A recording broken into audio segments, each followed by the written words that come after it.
बिलाल सब्जवारी, आपको लग रहा है ये कोशिश कामयाब होगी?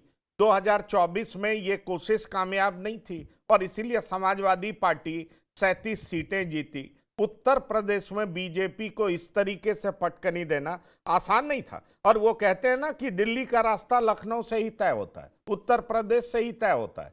क्लियर कट मेजॉरिटी से बीजेपी चूकी, उसकी बड़ी वजह ये थी कि समाजवादी पार्टी का इतना जोरदार परफॉर्मेंस।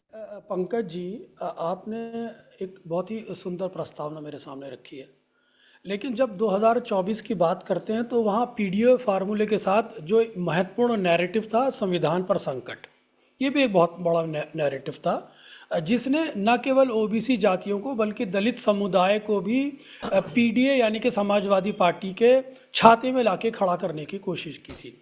तो उन ओबीसी जातियां और दलित समुदाय का जो वोट शिफ्टिंग था पीडीए के पक्ष में या समाजवादी के पक्ष में, ये एक महत्वपूर्ण कारण बना था।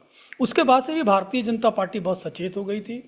और एक और वजह एक बहुत महत्वपूर्ण थी, उस समय उत्तर प्रदेश के मुख्यमंत्री और केंद्र सरकार के बीच में जो एक राजनीतिक टसल थी, वो भी एक बहुत बड़ा नैरेटिव का हिस्सा था। मौजूदा समय में जिस तरह से योगी आदित्यनाथ ने उत्तर प्रदेश की राजनीति को साधा है, जिस तरह से नए प्रदेश अध्यक्ष आए पंकज चौधरी, और योगी आदित्यनाथ जिस तरह से एक अपनी रिलीजियस कल्ट की जो एक उनकी छवि है या उनकी पॉलिटिक्स है या उनका जो विचार है, उसको निरंतर धरातल पर ट्रांसलेट करने की कोशिश कर रहे हैं, जो एक मैसेजिंग कर रहे हैं, उसी पृष्ठभूमि में हमें पंकज चौधरी की आने वाले समय में जो पिछड़ी जातियों की जो सोशल इंजीनियरिंग है, या आप कह सकते हैं मौजूदा समय में रिक्लस्टरिंग ऑफ ओबीसी मिशन कह सकते हैं भारतीय जनता पार्टी का अगेंस्ट द पीडीए, ये एक समय में यही रिक्लस्टरिंग ऑफ पीडीए सोशल इंजीनियरिंग मंडल के अगेंस्ट हुआ करती थी। जब हम विनय कटियार को समय याद कर सकते हैं, जब वो अयोध्या और राम मंदिर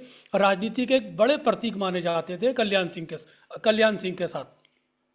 तो ये एक ऐसा उदाहरण है जिस पे भारतीय जनता पार्टी दोबारा कोशिश कर रही है, और वो चाहती है कि ओबीसी जातियों के समुदाय को साथ लाकर धार्मिक ध्रुवीकरण के माध्यम से भारतीय जनता पार्टी की रिक्लस्टरिंग को मजबूत किया जाए और उसको दोबारा पीडीए के सामने लाकर एक चुनौती पेश की जाए। उसी की बानगी हमें फिलहाल देखने को मिल रही है।